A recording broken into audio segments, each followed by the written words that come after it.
Donk, donk, donk. Hey viewers, I'm back!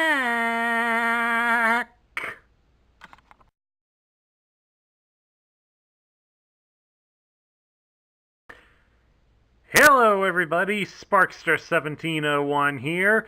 It's time for another GoBot review.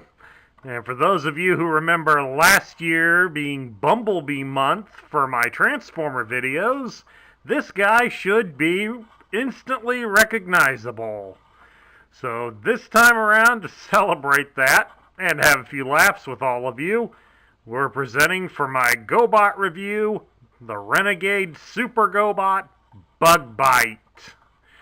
Bug-Bite was available in 1984 as one of the first Super GoBots. He would also be around in 1985, and he would eventually be discontinued in 1986. Bug-Bite, of course, is a Renegade GoBot, which makes him one of the evil ones. He served in the cartoon, he was shown as being a scientific advisor for a separate faction of the Renegade GoBots that was led by Zero. In some of the comic book series that would appear here closer to modern times, Bug-Bite would actually devise a means that allowed him to jump into the Transformers universe, and he briefly hid on Cybertron, posing as a Decepticon. Kind of weird, but oh well, whatever floats your boat. They're both still great toy lines. And a merger between the two of them would definitely be something that should get more fans interested than filled with hate. Both series did have excellent characters. And more than a few coincidences, since as everybody is so prone to pointing out about his resemblance to a certain Volkswagen Beetle Transformer. Although now Michael Bay has ruined that image due to the fact of using a Chevy Corvette instead, so oh well, nobody's perfect. Let's take a good look here at Bug-Bite and his articulation, which surprisingly for a transforming robot of his size, Bug-Bite does have a fair amount of articulation, just slightly less articulation than a 1982 issued G.I. Joe figure. So, you can move his head up and down at the top of his neck, or he even has an additional joint at the base of the neck, right down in here, that does allow for more movement. It's mainly used for converting him into his vehicle mode, but does definitely give you some play options. He does have a joint at his shoulder that does allow his arm to go all the way around. He also has a joint here at his elbow, so you can bend his arm at the elbow like so. Again, more used for conversion, but hey, it's posing. And then lastly, while he lacks most of what the G.I. Joe figure had in the legs, he can at least move at the ankles, so you can make it look like he's trying to run, but hey, look at that. Got the one ankle bent, and he is still standing by himself. Now that's impressive. That's pretty impressive for him. One other thing to definitely take notice of on Bug-Bite is the mix of materials that he is made of. The chest plate here, his whole chest section here, and the majority of his legs, these are die-cast metal. Something that you don't see at all nowadays on today's toys, but back in the day, this was king. I mean, unfortunately, most of the rest of him is all plastic, but still, to get a lot of the inner workings and nice section of a fair amount of the body and just about all of his legs to be made of metal, this is a sturdy toy. He's ready to go out and take some abuse here. Well, then again, given your age, you probably don't want that, do you? I thought so. Alright, let's take a look at his lone accessory, because we're about to convert him. So, of course, we got to start by removing this. Now, while it appears to be a dual cannon, and of course, as your imagination would allow it, it would be a dual laser cannon or some sort of energy cannon, maybe even real guns if you really want it to be, although I doubt it. This was actually in the Hanna-Barbera cartoon due to their restrictions about using guns. Bugbite actually used this as a mind scrambler so that he could hypnotize other GoBots or even humans into obeying his commands.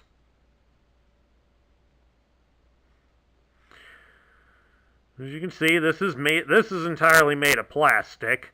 The thing you'll definitely want to watch out for on it are the thin areas like the gun barrels here and this section here in the back. These are prone to breakage because of how thin they are, so you will want to be careful with them. Now, while quite commonly Bugbite does have this mounted on his head, many of the advertising media for the toys, as you will see here before the video ends, does depict him holding it in his hands like a real gun. Looks kind of silly in his hand like that, but I don't know. I think it looks kind of dumb that way, but oh well, to each their own, you know. Let's set that out of the way here. Alright, now let's get ready to convert Bugbite into his alternate mode. To do that, we're going to start by we take his back piece here, pull it down just slightly to get it free, then we'll swing it up and angle his head so that it merges, like so, and then bring it all the way up and snap it into his body. Then next, you're going to take his arms, you'll bend them at the elbow all the way up, and then you're going to rotate it so that the elbow portion would be alongside the doors here of the vehicle. The same thing here with the other side. Alright, and then down here we move down to his feet. You're going to fold the feet up all the way onto the legs. Then you'll take the whole leg section and swing them backwards and lock them into place. Then as for the arms, all you got to do is just fold them underneath the car. And then there you have it. Bugbite here is in his alternate mode. Well, the box labels it as a Roadster, but we obviously know what it is. There's no denying it's a Volkswagen Beetle, especially when the previously applied stickers, or at least the ones that are already on him when the toy was sold originally, has Beetle written right on it.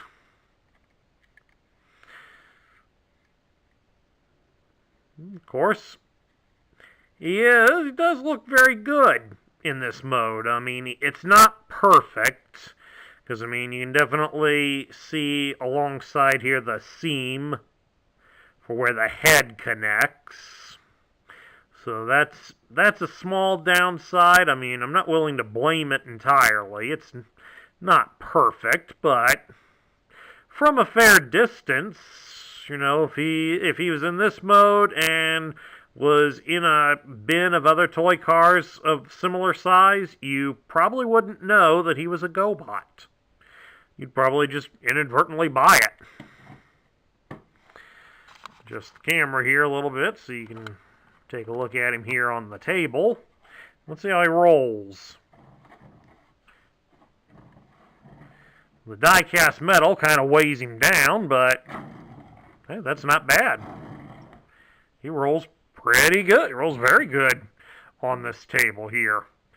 And of course, if you want for a little added optional fun, you can reattach the weapon here. And for those of you that were fans of the old tabletop game Car Wars, well, I think we got a candidate for it here. It does look rather silly, but then again, sitting right here next to Bumblebee, and you tell me, folks, which one really looks silly. Alright, before we get to some of my final thoughts, we do have some bonus stuff to show you, as I do happen to have for him an unused sticker sheet. In many cases, for a few of the GoBots, somewhere on this sheet here, there would be a little diagram of the GoBot, and it would point out where the stickers were to go on him. In this case, you're not given that, so you are more or less free to apply these wherever on him you feel like doing. Wherever you want them at, put them there. They're entirely yours, so you can do what you want, but these kind of look rather cheesy in most cases, so like for a handful of them, I kind of prefer the quote-unquote naked look. No stickers on him whatsoever. I think he looks better that way. Especially if you look up Bug Bite on eBay and you look at some of the pictures of where people have been placing the stickers, you might get an understanding as to why I'd feel that way. Of course, I also, since he is a Super GoBot, he came in a box. This is his inner foam. To have him in it, he'd basically have to have the gun removed, and you kind of fold the head down, and not that way, not backwards, forwards, so it rests down like that. And then he just stands in there like that. Of course, the gun doesn't have a dedicated place, so you just kind of would rest it on his legs so it doesn't get lost. But that gets us back to this point where we have the box. And surprisingly, this box is in pretty good shape here. Of course, let me put him inside. Let's put him inside the box for a moment, so that you can get a feel for it. Something I unfortunately can't do with many of my Transformers for you folks, because I don't get the packaging, or at least the interior packaging.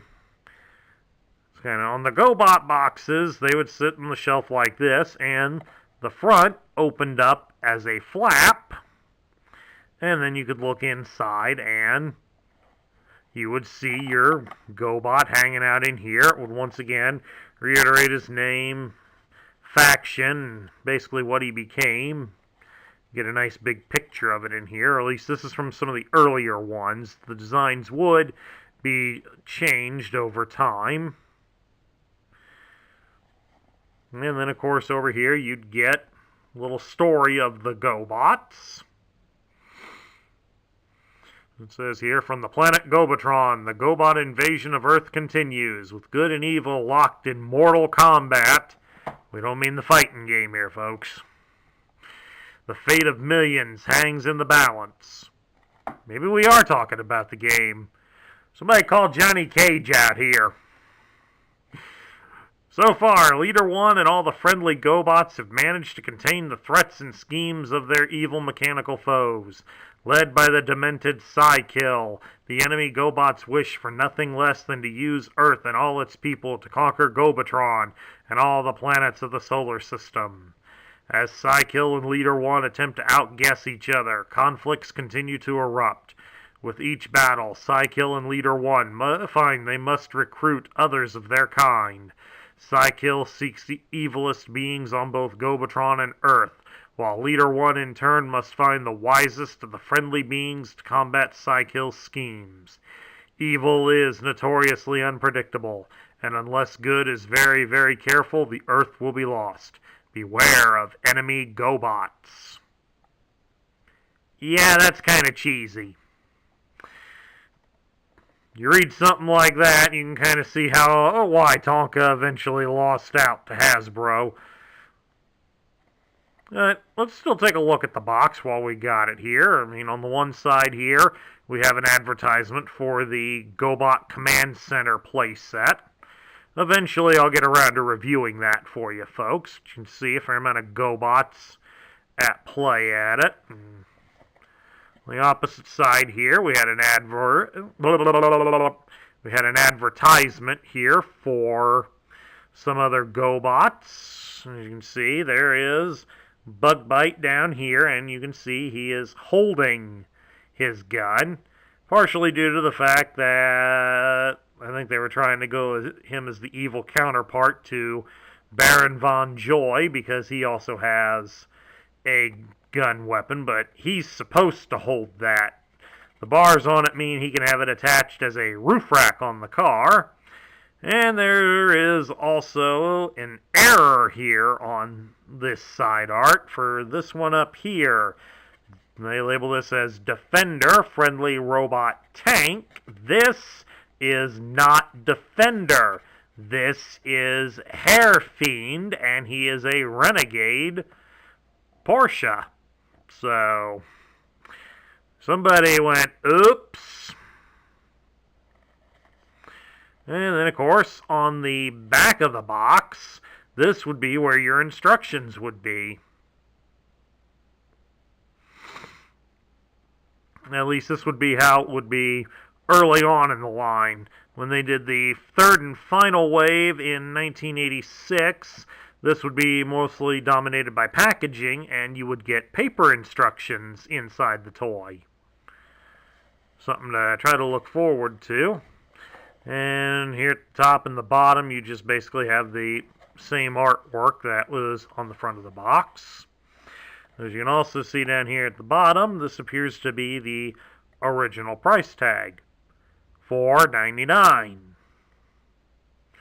Now, when you consider the fact that Transformers of a similar size to this were probably going for 10 to 15 bucks, you could see why some parents or even grandparents probably chose more to go with a GoBot than a Transformer.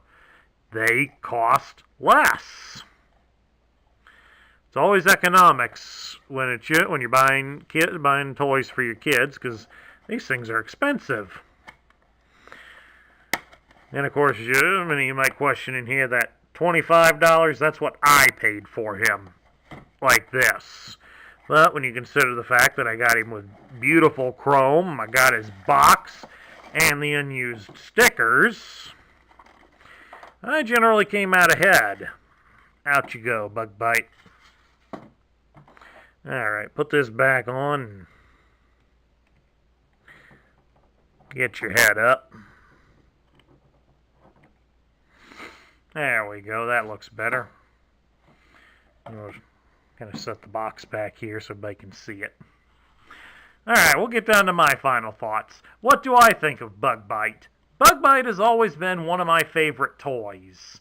I had Bugbite growing up as a child. Not this one. That one kind of gave out on me. Kind of shows the love I had for him as a kid. But anyways, I've always enjoyed Bugbite. I didn't really realize what function he played amongst the Renegades until I became an adult collector and started to do some of the research on the toys. So it doesn't surprise me too much that he was a scientist, and that I kind of like. It's nice to get other sorts of roles available in our military and fighting toys. So it gives you a greater sense of appreciation for what real militaries would have. Now in the case of Bugbite, I always did like him. I always found the alternate mode, his alternate mode, to be definitely better detailed than Bumblebee's, but that's only because they're of a different scale. Bumblebee, the Transformer, is intended to be a super deformed version of a Volkswagen Beetle, whereas Bug-Bite is intended to be more realistic looking. So we shouldn't compare those together side by side. It's an apples and oranges comparison. And it's really unfair on both toys to compare them together. They are not the same. They never were intended to be the same. Is it likely that they were picked intentionally to combat each other? Quite possibly. Given the bad blood between Tonka and Hasbro and the actual origins between how the GoBots and the Transformers were brought over, there was obviously attempts by both sides to kind of sock it to the other one. Then, in this case, Bug-Bite ends up coming out on the lesser end just due to the fact that Bumblebee got a little bit better character promotion in the 1980s series. But as a toy, overall, I'm going to put Bug-Bite up in the top tier. Because I love the articulation that he has, because even when you compare him with a Transformer from around the same time, Bug-Bite can do more poses than most of the Transformers that were about his size. So he tops a lot of them easily. A fair amount of the early Super GoBots did that. Do all of them deserve to be in the top tier? Absolutely not. But in this case, I may be being a little bit biased, but I still like him. I find he's a great toy. I've always had fond memories of this one, and I just like it. So I'm definitely going to go with the top tier on this, my friends. And that concludes my review of the Renegade GoBot Bug-Bite.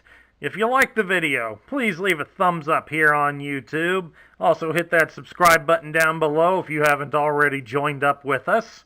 Please also consider leaving a like for this video and share your thoughts of Bug-Bite or the GoBots in general in the comments section down below. This is Sparkster1701 saying I will catch you all later.